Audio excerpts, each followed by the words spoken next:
let's quickly look at tonight's NHL DFS slate on Draftkings. So it started with the goalies on daily faceoff.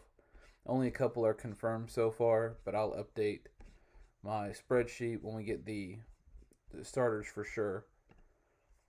So here's what we're looking at so far using the goalies listed on DFO. We have who's projected to start, their goals against average over the last 2 weeks, and their save percentage over the last 2 weeks. Goalies can be kind of streaky, so I like looking at the most recent sample size to try and get an idea of how the goalies are playing at the moment. And then you can use that to kind of start picking some spots to target.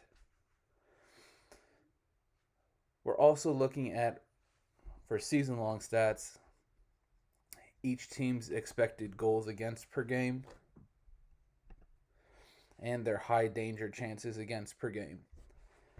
So if you see cells that are red, that means the goalie or team are bad, and then you might want to target the team going up against them. So Buffalo, for example, UPL's had a rough couple week stretch here with a goals against over 4, a save percentage under 90%, and then Buffalo on the year has not been great, giving up an expected goals of 3.2 with 12.5 high danger chances against per game. So Washington, too, looks like they could be in a nice spot. Some other goalies struggling recently. Tristan Jarry, who I talked about yesterday, and then I think he was sick, so Nedeljkovic got the start. Jarry is projected to go tonight. We'll have to keep an eye on that one, but he has been nothing short of terrible over his last 2 weeks. Just so bad. 6 goals against average with an .814 save percentage. And so if Jarry does get the start, plus Pittsburgh's on a back-to-back, then New Jersey 1 looks like a really nice spot to target, and probably where I'm going to start my lineups tonight if Jarry's in net for the Penguins. This Chicago Islanders game, neither side looks really good. Neither goalie looks really good. Both teams have been pretty bad, as you can see down here. So Chicago 2, Islanders 1 are places I'm going to look. The problem is Chicago, you have Bedard, and then no one else really stands out as having much upside. And of course, that also means that no one else is expensive. So you can use Chicago 2 as maybe your secondary stack and then fit in pretty much whatever you want in the rest of your lineup. So that's something to keep in mind tonight. And then other spots that stand out is Anaheim-Calgary game.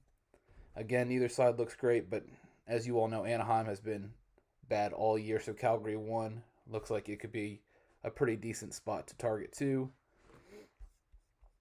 So speaking of which, to kind of consolidate all that, those 5 lines are stacks that stood out to me. New Jersey 1, the Islanders 1, Chicago 2, Buffalo 1, and Calgary 1. And I decide which line I want to target based on whether or not they're the home team or the away team, if they get the last change or not. That's really all it is. So if they're an away team in a good spot, usually that means I'm looking at line 2.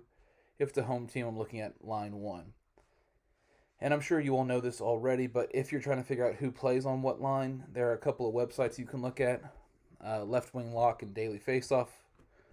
I typically go to Daily Faceoff here and just go to line combos. So let's say New Jersey 1 was the top line I was looking at. So this was last updated yesterday. It's Timo Meier, Nico Hischier, and Jesper Bratt. And so that's where I'm going to start.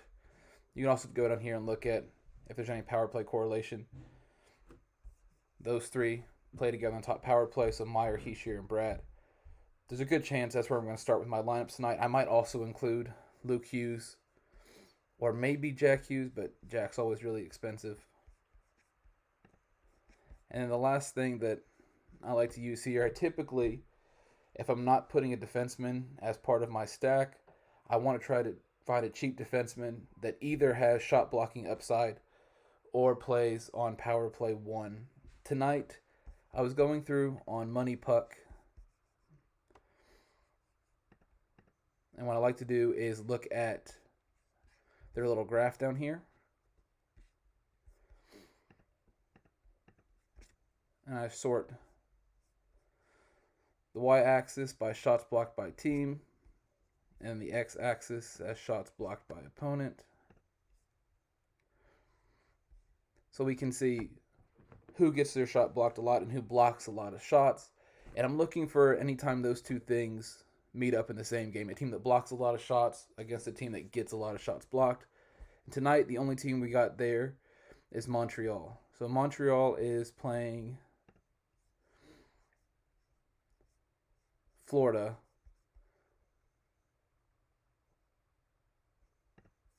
Florida gets their shots blocked at the second highest rate behind only Carolina.